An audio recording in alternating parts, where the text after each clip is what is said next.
Assalamu алейкум, урматтуу министр. Биринчи суроом, бул жакта Ислам өнүктүрүү банкынын өкүлү барбы?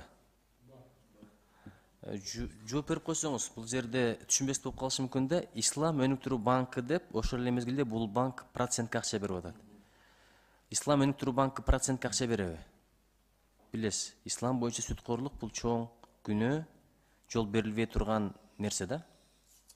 Ушуну түшүндүрүп койсоңуз, элде журтта тура эмес болуп калбасын. Же жөн эле аталышы Ислам өнүктүрүү банкы. Нуржигит Кадырбекович, бул административдик чыгымдарды жабуу үчүн төлөм.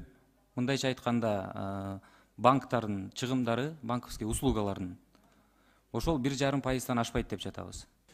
Негизи сиздерде пайызга акча берилеби же берилбейби? Мейли, бул башка ошо чыгачтарды жабыш үчүн же ордун толтуруш үчүн деп атасыздар. Мен транспорт министрлигинин ошо Ислам өнүктүрүү банкынын ишке ашыруу тобунун гана жетекчиси милдет аткаруучумун. Ислам өнүктүрүү банкынын мүчөлөрү биякта жок, өкүлдөрү. Баягы сыртында боксерский зал деп, анын ичине кирсең кафе болгондой болуп калбасын да, аты башка, заты башка. Ошону тактап коеюн дедим. Экинчиден, негизинен Талас чергесине жол аба суудай керек. Иркеш Там деп, Ошо облусунун Чоң Алай жактарына жакшы жол түштү. Анткени Кытайга жол ачылып кетет ашыдан нары. Бул жакта Чүй аркылуу Казакстанга жакшы жолдор бар, туурабы? Торгартта эле ошондой нарындын бир топ жол маселелери чечилди. Бир гана ушул Таласка барганда жолдун начар экенин байкайсың да. Ар жакта Казакстан, чоң рынок бар. Эгер жол ачылса, каттоо көбөймөк, экономика жанданмак, элдин журттун турмушу оңолмок.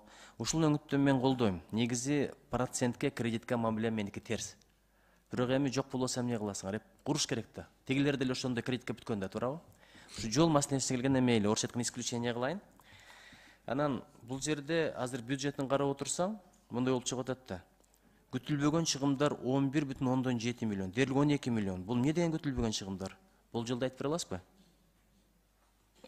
Бул жана непредвиденный расходы деп коет, бул эскалация цен болуп калабы дагандай, бул болсо ошол неме да, бюджетти закладывать коебуз да. Жана бияктан айтып атпайсызбы? 3 миллион деп кайсында жүрдү? Бияктан неме да, тиги долбоорлорду башкаруу боюнча $750 миң. Алар да көрдүм. Аудит боюнча консультацияга 3 миллион деп турат. Финансылык аудит эми түшүнүктүү, макул. Булар болсо неме да, тиги биз бюджетти закладывать коебуз да. Анан бул немени күтүлбөгөн чыгымдар деп, бул непредвиденный расходы деп, эскалация цен баалар көтөрүлүп кетиши мүмкүн депчи. Бул бюджетти биз закладывать берип атабыз да. Анан бул болсо жана компанияны багантен өткөзөбүз да, буну тендерге коебуз да. Возможно, bundan ылдыраак сумма болуп калышы мүмкүн да. Ошон үчүн бул долбоор 75%га чейин чыгып калгандан кийин экономия чыгышы мүмкүн. Экономия болгондо биз ошол болсо экономиянын эсебинен возможно же техника алабыз, же ошол акчаны башка жолдор салганга сарптайбыз да.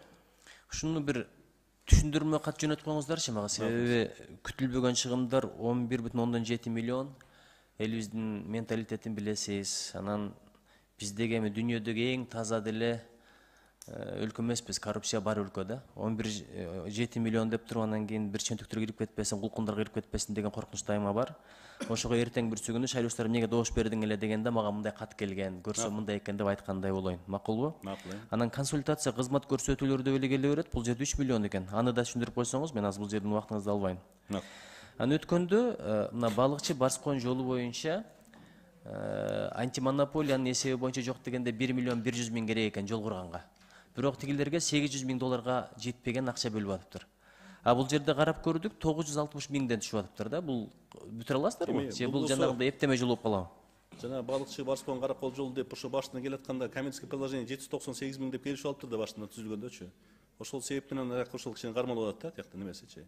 Ал боюнча азыр иш жүрүзүп атат да. Биякта болсо ошо демеде 93 километрди мына 105 миллион деп каралып атпайсызбы? 50 миллион болсо бул ИБРдики, андан сырткары ошо жогоруда айтып кетти го мен кесиптешим. Эми бул акча келгенден кийин тендер менен тандайсыздар да, ким курат, туурабы? Туура. Кепилдик канча жылга чейин берилиш керек ушундай жолдор бүткөндө? Быйыл жаңы жол бүтөт, зыңылдап өтүп кетесиң, кыштан кийин карасаң, оймо чийме, оюк, өңгүл-дөңгүл болуп калат да ошондой. Консультация кызматы көрсөтүү дегендер ошо 5 жылга, 5 жыл берет? 3 жыл мөөнөт менен. 3 жыл азыраак эмеспи, көтөрсө болобу? Мынча жылга деп 5 жылга жок дегенде. Бул ким талантты сөмекчи? Ошол боюнча неме айтып берип коюңузчу тиги. мыйзамда жаңы курулган жолдорго 5 жыл, ремонт реконструкцияга 3 жыл. Бул эми реконструкция эмес да, бул реконструкция болуп калабы. Реконструкция. Анда 3 жыл экен да, э? Анда ийгилик каалайбыз. Анан урматтуу министр мырза, сиз менен жакында эле бир баарлашып көрдүк.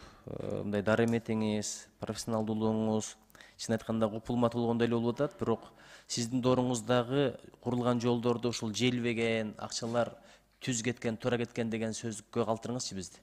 Себеби кайсыл жол курулбасын мынчасын жеп кетиптир, баягы үйүн ушундан салыптыр, баягы аялын ушундан алыптыр деген сөздөр чыга берет да.